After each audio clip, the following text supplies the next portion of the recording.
Bonjour à tous, veuillez vous inscrire pour recevoir nos nouvelles quotidiennes.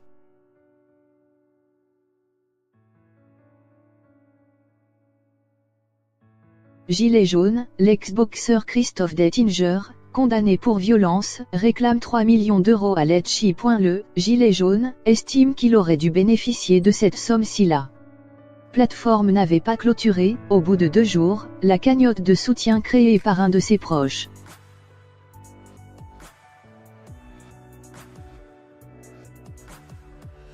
L'ancien boxeur Christophe Dettinger, condamné à 1 an de prison en semi-liberté pour violence volontaire sur 2 gendarmes mobiles à Paris le 5 janvier, et son épouse, Karine, ont fait délivrer, mardi 19 mars, une assignation devant le tribunal de Paris à la plateforme de cagnotte en ligne Lecce.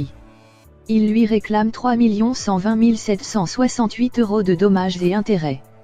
Selon une information du site 20 minutes.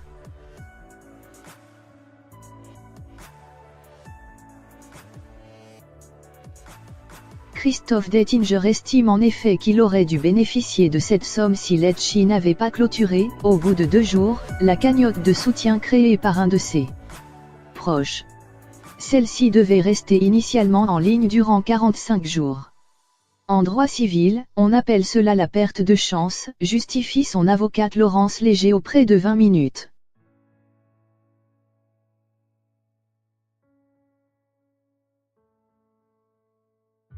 Face aux vives critiques suscitées par la création de cette cagnotte, Lecce avait décidé de la clôturer au bout de 48 heures, le 8 janvier, rappelant que ses conditions générales d'utilisation CGU proscrivent toute incitation à la haine ou à la violence.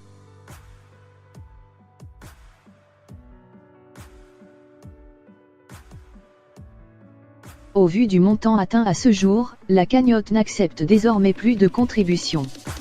Le reste de l'argent collecté sera remboursé aux participants lorsque l'ensemble des démarches juridiques auront été financées. Or, même si Christophe Dettinger n'avait pas encore été jugé à l'époque, il était soupçonné d'avoir porté des coups à 2 gendarmes sur une passerelle à Paris, samedi, lors de l'acte 8 de la mobilisation des Gilets jaunes.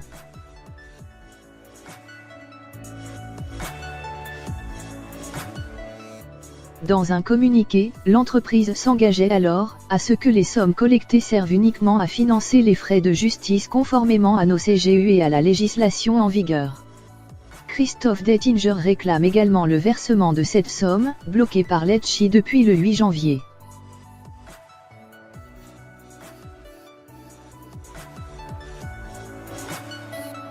Contactée par 20 minutes mercredi, la plateforme de cagnotte ne souhaite pas commenter cette assignation en justice, et rappelle qu'elle aussi a saisi la justice afin de savoir si la cagnotte avait été créée dans de bonnes conditions.